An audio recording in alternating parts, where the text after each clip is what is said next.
Hi, I'm Hodan Ismail and welcome to my workspace. Yes, my bed. I just want to preface and say that I do have a more traditional workspace. I do have a desk where I work with my 9 to 5, but when it comes to getting my creative energy and doing my best work, it's on my comfy bed. Not traditional, but it works for me.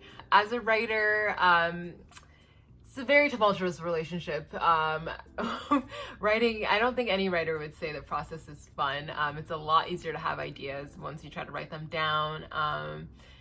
It's a labor of love, but I feel like kind of like what gets me through the grunt of the work is my workspace, and I feel I'm highly motivated by comfort, hence again the bed, and bright colors. You know, the over the top the bedding, or bright colored pens.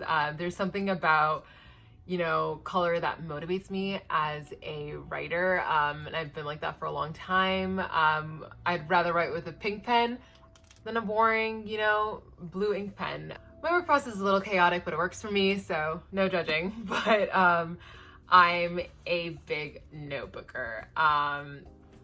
These are just the ones that I have right now, but I hoard them. I hoard notebooks. It's my passion. But they all serve their own purpose, and they all have their own little different kind of energies. I know. But that's what works for me, and that's what gets me to complete my work. So I'll tell you about my first handy dandy notebook, my ideas book.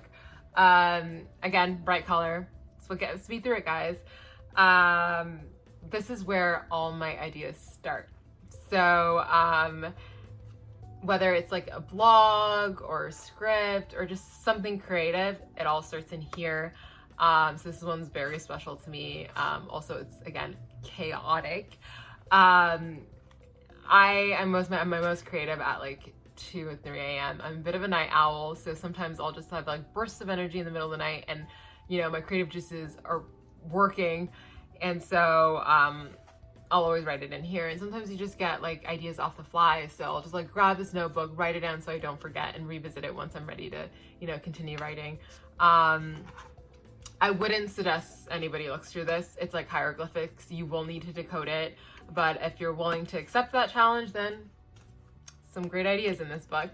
And then the next step, the more professional step of my writing process, is my second notebook. This is where I outline everything. This is where I complete all my projects, and it's kind of my final step before I begin to type. Again, very colorful, but this one has a little motivational quote: "Your future looks bright." And I think that's really important to hear in the creative industries. It's not an easy industry to break into and to be a part of, but your dreams are valid and your future looks bright. So it's good to be reminded about that when you're kind of like in the middle of the night thinking and questioning your abilities as a writer. But yeah, so this is where I outline everything. I'm a bit intimidated when it comes to using my computer. I don't know, there's something about like, the computer screen and looking at a blank document that gives me serious writer's block. So I've noticed early on, I'm able to write it. So once I write it all out, the last step is just me literally reading through my notes and just typing it in. So it's kind of like a tip if you're someone who gets intimidated by starting on a blank page on a computer and just typing your ideas away. I highly suggest grabbing again your handy dandy notebook and writing it down. It's not very millennial of me. It's a bit old school, but something about pen to paper really helps me and works. And then my final one, this is kind of like something I've incorporated, is my goals book. So this one's really important because this is where all the dreams, where all the goals happen. Again, I love cats, so it's, fitting. So I, if I have my goals for the end of 2020, which it's kind of hard to think of your goals for the end of 2020. I'll write them down here, and then hopefully I get to revisit them once I accomplish them.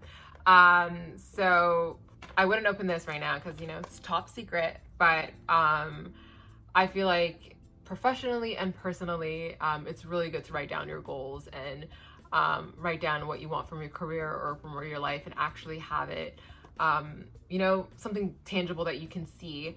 And plus, if it's written, it must happen. A little tip as a writer, when you get ideas when you're outside. I know we're not really going outside right now because of, again, COVID, but my phone, I use a notes app sometimes when you're on the bus or you're just like out and about.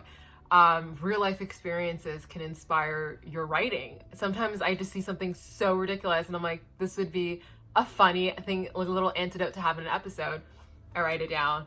And sometimes it's funny because you forget that you wrote things down. So it's a nice little archive to have that I revisit from time to time. And yeah, I think it's, you know, as a writer and as a creative, you never know what's going to spark your creativity and where.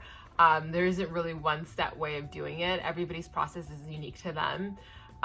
So this is what works best for me. And it's also an ongoing changing process. As I get older, who knows if my bed will be my favorite workspace, probably. So hopefully, you know, one day in the future when you happen to be, you know, watching the show that I wrote, maybe one day on TV, just know it was written on this bed. Yeah, so that's my work process. Chaotic, but works for me. Thanks.